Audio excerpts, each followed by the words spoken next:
Hello student, एक बार फिर आपका स्वागत है इस क्लास में जिसमें हम लोग पढ़ रहे हैं क्लास 12 की मैथमेटिक्स एनसीईआरटी चैप्टर 7 लगभग कंप्लीटली हम लोग पढ़ के फिनिश कर चुके हैं। अब लास्ट उसकी हम लोग कर रहे हैं मिसलेनियस एक्सरसाइज, जिसके भी हम ऑलरेडी आपको क्वेश्चन 1 से लेकर 15 तक करा चुके हैं। That is miscellaneous exercise on chapter 7 integration. 1 से लेकर 15 क्वेश्चन कंप्लीट हो चुके हैं। आज करने वाले हम लोग 16 से आगे। देखिएगा 16 क्वेश्चन क्या है, e to the power 3 log x into x to the power 4 plus 1 to power -1। ये क्वेश्चन इस प्रकार से आपको गिवेन, हम चाहे तो उसको थोड़ा मॉडिफाई करके बदल सकते हैं, क्योंकि बदलेंगे नहीं तब तक हमारे लिए करना थोड़ा आसान रहेगा, कठिन रहेगा। तो ये लिखा हुआ e टू दी पावर, देखो 3 log x लिखा हुआ, तो इसको लिख सकते हैं log x to the power 3, ये लॉग के नियम के अनुसार। और अपॉन में लिख सकते हैं हम लोग यहाँ पर 1 plus x to the power 4 dx। ये है कुल क्वेश्चन। और भी आगे अगर बढ़ाना चाहो तो जो लॉग के नियम के अनुसार होता है, ई पे पावर लॉग एक्स है, तो वो एक्स को इस प्रकार से लिखा गया। कहने मतलब है कुल मिला के ये हो जाएगा आपका एक्स की upon 1 plus x to the power 4 dx। ये रियल में आपका क्वेश्चन था, जिसको इन्होंने घुमा फिरा के इस प्रकार से लिखा था, मिसअंडरस्टैंडिंग, मतलब थोड़ा कंफ्यूज करने के लिए। अब आप क्या करेंगे, इसमें लेट कर सकते हैं। Let 1 plus x to the power 4 is equal to, आप टी कंसिडर कर लीजिएगा, differentiating with respect to t वो शायद दैट ये हो जाएगा 4x cube d x is equal to d t. तो ये हो जाएगा आपका x cube d x is equal to 1/4 d t. कहने का मतलब है कि 1/1 plus x to the power 4 d x 4, इसको हम 1 प्लस एक्स पावर 4 को टी से रिप्लेस कर देंगे, एक्स क्यू डी एक्स को हम 1/4 डी टी से रिप्लेस कर देंगे। ठीक है, तो आपके पास नया क्वेश्चन आपका होकर के आ जाएगा इस प्रकार से। 1/4 आप बाहर ले लीजिएगा, तो ये हो गया आपका 1/t dt। Now integrating with respect to t, we will get 1/4 log t plus c। Now putting value of t 1/4 log t की वैल्यू पुट कर दें, तो ये हो जाएगा 1 plus x to the power 4 plus c। ये आपका question 16 इस प्रकार से कंप्लीट हो जाता है। अब देखिएगा 17 क्वेश्चन में भी इसी प्रकार से हमको गिवन है, इसी केस पर हम लोग कर लेते हैं। देखिएगा 17 क्वेश्चन हमको गिवन है, आई इक्वल टू, इसका इंटीग्रेशन करना एफ डैश ए x plus B, F dash ए एक्स प्लस बी, और इनटू में हमको गिवन है F A x plus B to the power N. इस प्रकार से F A x plus B to the power N, और जो इंटीग्रेशन करना है हम अपनी तरफ से इस पर डी एक्स लगा सकते। ये क्वेश्चन आपका है 17।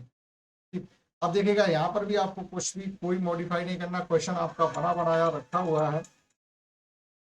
इस क्वेश्चन में कोई फेरबदल नहीं करना, डायरेक्टली हम क्या करेंगे, लेट कर लीजिएगा जो आपका यहाँ पर एफ ए एक्स प्लस बी पे पावर एन है, इसको आप टी कंसिडर कर सकते हैं।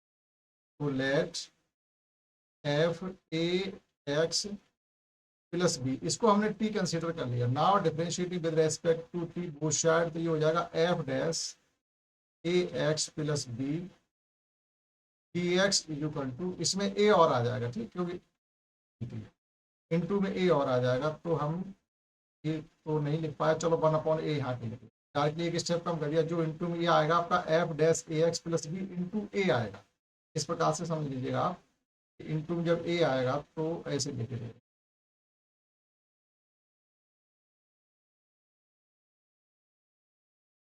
ये हो जाएगा आपका a d x. Now it can be written as f dash A x plus b d x is equal to 1/a। ठीक है, तो अब ये जो कंप्लीट है, इसको एफ एफ ए x plus b d x f dash है यहाँ पर, देखो ये और ये मिलकर के d t 1/a d t equal हो जाएगा, यहाँ टी आ जाएगा, तो हमारा नया इंटीग्रेशन बन जाएगा 1/a t to the power n d t. Now difference integrating with respect to t, we will get, ये हो जाएगा आपका टी पे power n plus 1 upon, value put कर दीजिएगा।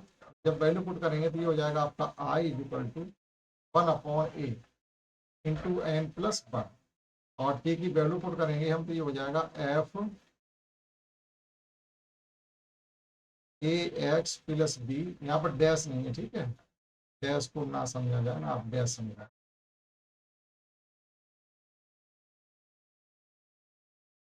Power n plus one plus, clear. तो ये आप 17 क्वेश्चन 16 17 नोट कर सकते हैं। समझते हैं नेक्स्ट क्वेश्चन 18।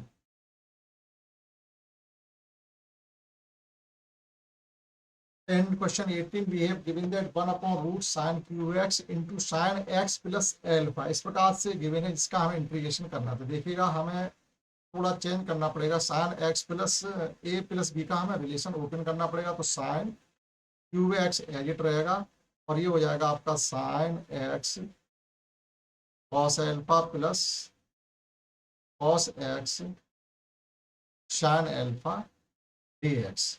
अब ब्रैकेट के अंदर आप जो साइन क्यूब एक्स है उसका भी मल्टीप्लाई कर दीजिएगा। तो ये हो जाएगा आपका sine power 4x cos alpha plus, और ये हो जाएगा आपका साइन क्यूब ही रहेगा, sine cube x cos x sine alpha d x. अब देखिएगा जो हमको चेंज करना है वो यहाँ से आप समझ सकते हैं। यहाँ पर हमारा साइन पावर 4x है कॉस एल्फा प्लस, इसको हम साइन पावर 4 बना सकते हैं इसी में, केवल साइन से मल्टीप्लाई या डिवाइड करके, केवल इस सेकेंड वाले स्टेप में। तो ये हो जाएगा आपका sign to the power 4x, और जो मल्टीप्लाई और डिवाइड में क्या हो जाएगा, यहाँ जो कॉस अपॉन साइन हो जाएगा, it can be written as cot x, और ये हो गया साइन एल्फा डी एक्स। ठीक, तो दोनों ही जगह sine power 4x sine power 4x हो गया, sine power 4x taken out common, that is sine square x हमारा बाहर आ गया। ठीक, साइन स्क्वायर एक्स बाहर आ जाएगा, तो ये हो जाएगा आपका साइन स्क्वायर एक्स, ब्रैकेट के अंदर हमारा बचेगा cos alpha plus cot x sine alpha d x. Again it can be written as cosec square x upon root cos alpha plus cot x sin alpha dx। ठीक, अब यहां से हम इसको t कंसीडर कर सकते हैं। अगर हम t कंसीडर करते हैं तो किसको t कंसीडर करना है, लेट, देखिएगा late cos alpha plus cot x sin alpha is equal to t।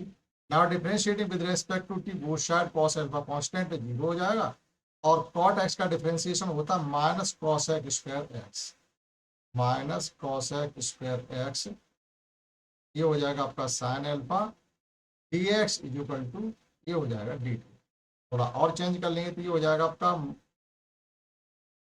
cosec square x d x is equal to minus 1 upon sine alpha d T.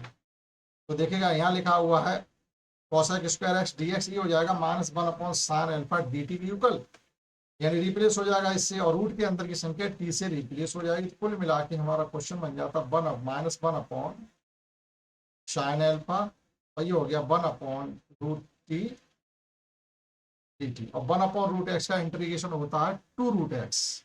ठीक, 2 root x कैसे हो जाएगा देख लीजिएगा, ये हो जाएगा आपका टी पे पावर माइनस का हाफ। अब जब इसका इंटीग्रेशन करेंगे तो हम +1 करेंगे, यहाँ भी हम माइनस हाफ +1 करेंगे, तो ये हो जाएगा आपका टी पे power half upon 1 upon 2, that ये लिखा जा सकता है 2 रूट टी। तो आप इसको लर्न करके रखें, 1 अपॉन रूट एक्स का इंटीग्रेशन 2 रूट एक्स होता है। तो ये हो जाएगा आपका माइनस का 1 upon sine alpha into 2 root t plus c। Now putting value of t, we will get required integration of given problem। 1 minus 1 upon sin alpha into में 2 यही कर दीजिएगा, और रूट ये हो जाएगा आपका cos alpha plus cot alpha cot x sin alpha plus c। अब आप इसको मैच कर सकते हैं, मैच कर सकते हैं, और नहीं तो देखो इतना आंसर तो इसका नहीं आ रहा है, आंसर और थोड़ा चेंज होकर के आ रहा है। आंसर थोड़ा चेंज होकर आ रहा है, तो उतना ही मिलाया जा सकता है कि कॉट एक्स को हम cos x upon sine x लिख सकते हैं, cot x upon sine x लिख सकते हैं। तो आइए चलो हम कंप्लीटली आपका मिला के देखें, क्योंकि यहाँ तक आंसर तो नहीं मिलता है, और अगर आप यहाँ तक कर भी पाते हैं तब भी कोई समस्या नहीं है, आपका यहाँ तक सही हो गया। देखिएगा इन्होंने क्या किया है, ये माइनस के 2 अपॉन साइन एल्फा रहने दीजिए, रूट के अंदर ये देखिएगा यहाँ से कॉट एक्स है, ये कॉट एक्स को cos x upon sine x लिखेंगे, एलसीएम लेंगे तो ये हो जाएगा आपका sine x cos alpha plus cos x sine alpha upon sine x. तो ऊपर हो गया साइन ए प्लस बी का रिलेशन हो गया, बस इतना ही तो करना, और क्या, -2 अपॉन साइन एल्फा, ये हो जाएगा आपका रूट के अंदर sine x plus alpha upon sine x, वो रूट के अंदर ही है, ठीक है, इतना किया जाता है। तो थोड़ा लेंथी है, और जब आप सही करेंगे तो कोई कठिन सवाल नहीं। आप नोट कर सकते हैं 18, आप नोट कर सकते हैं क्वेश्चन 16, 17 एंड 18। तो इस क्लास हमने कुल क्वेश्चन किए हैं 3। अब नेक्स्ट 19 क्वेश्चन काफी लेंथी है, तो उसे भी हम कराएंगे, उसके बाद हम नेक्स्ट क्वेश्चन है अगली क्लास में करेंगे। इसमें थैंक्स।